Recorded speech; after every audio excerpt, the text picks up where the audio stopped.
I'd love to come back to that point of explaining, because I think that's a characteristic of yours that I admire and have been like hugely inspired by, is your ability to explain complex things and adapt the way that you're explaining things depending on the audience. Oh, thank which you. I imagine was incredibly useful in teaching and continued to be very useful in consulting. Yeah, it's interesting you say that. I was just not this Thursday, the Thursday before, I went back home and saw a show with Professor Brian Cox. It was like a physics lecture in Southend-on-Sea, and I went with. He's no longer a teacher, but was my teaching mentor and has been a firm friend ever since. And we were talking about just teaching in general, which he's found very useful in the career that he's now in. He works at Ofgem. He's like, people are very praiseworthy of the skills. Actually, I think almost all teachers would have, like, which is that ability to break down complex ideas to suit your audience, and then change depending on who you're talking to very quickly. Because it could even be within the same classroom, how you explain those concepts to try and hit home as best you can. And then read the feedback, which often isn't, oh, I don't understand that. It's not that often, actually. Well, sometimes kids would say that, but a lot of people don't want to admit they don't understand things if they've just had something explained to them. So you learn, and I don't really know how you learn it, but you do learn to then pick up on it. Actually, have they understood what I've said, or do I need to go again and break it down into a different way to get them to understand? And I think it's a good challenge of teaching, and it's something that I think most teachers would really enjoy doing. But thank you for picking up on that. That's very nice of you to. Well, yeah, no, but it's just fascinating that you can actually that those skills become intuitive after a while. I think, especially if you're in a classroom where there's there's potentially quite a lot of chaos, or there's a lot of information that you have to be paying attention to, as well as the information that you're trying to convey. Yeah.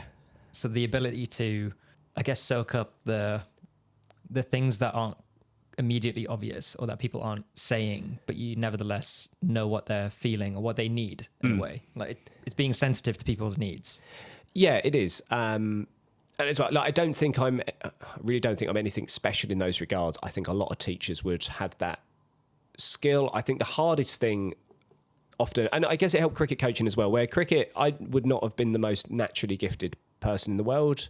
I had to work very hard to make the most of the little bit of talent I had. Some of my friends were much more talented than me. But then when you go to sort of break down those skills to, children that aren't choosing to do that, it's their PE lesson, is that realisation, actually, well, maybe it's not so obvious how you do this, or it doesn't come quite as naturally. And I think, so that was already, in a way, sort of ingrained into my head a little bit before I started teaching science. But yeah, I think for the classroom to function and for your job to function, you have to be able to almost put yourself into the shoe.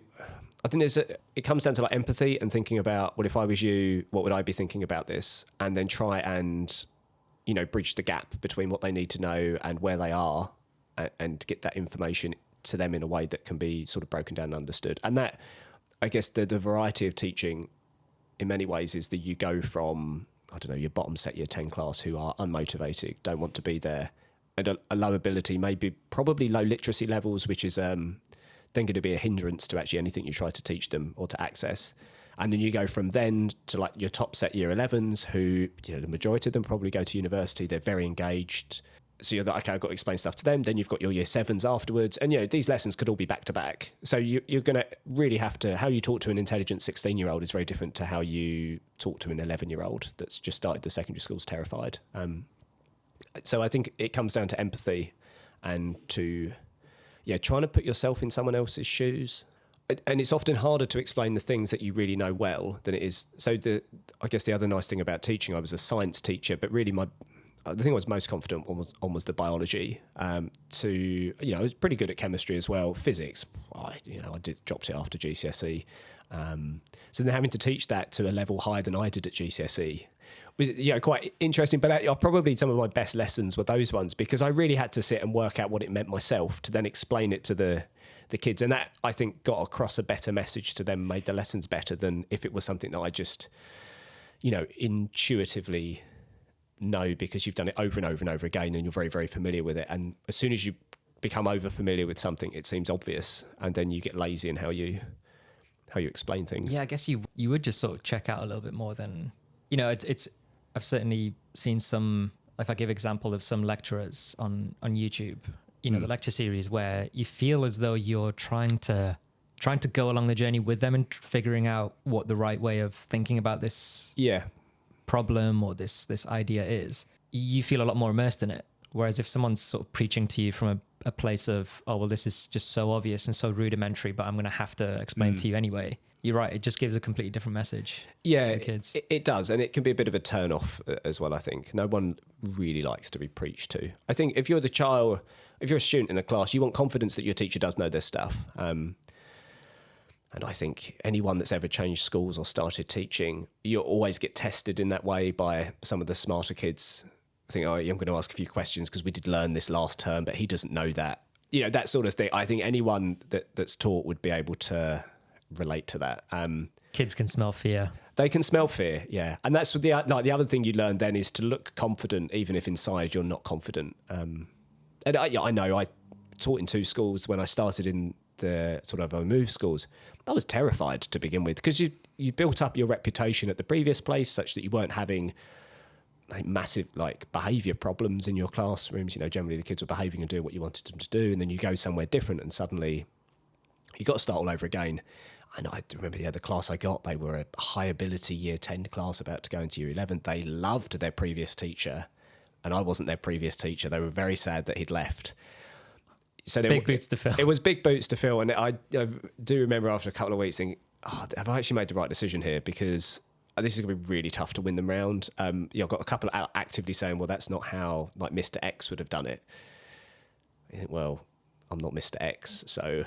I'm Mr. G. I'm Mr. G, and you're going to have to, learn to live with my way of doing things. But you do then start questioning it, and I think that's again then when you start thinking, well, how can I modify what I'm doing to, suit the audience? And I think different subjects would be different as well. So science, up until GCSE, is very much you need to know X, Y, Z facts. It's not the science that you do at university. Although even the undergrads, I think to begin with, you need to know X, Y, Z facts, just in more facts. Actual science as a discipline in the workplace is very much about problem solving and using those disparate facts that you've learned to help you solve problems in a logical way.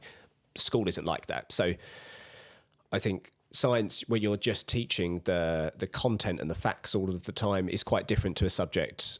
My wife teaches English, where you are teaching facts, but it's also very skill-based. I think, your ability to interpret texts, for example, is quite different to how we would... or what they'd have to learn in science. And I guess then the challenge with the teaching science is it's very much foundational. It can get quite hard if you don't have the foundation facts to then access the higher level facts becomes challenging. Yeah. But that's the job. That's what you're getting paid to do, is to help those kids understand. So on the theme of, I guess, bridging the knowledge gap for kids, and also, the information that you're getting from kids about when they are struggling with the concept or just generally trying to get in touch with what they need. Yeah. Whilst, like you said, looking confident and, I guess giving them the reassurance that you're the person that can help in that situation. What kind of practical things, if you can think of any? Yeah.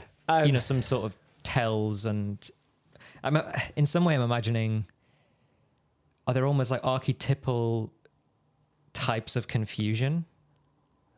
Yeah, so that's a good question. And this is where, again,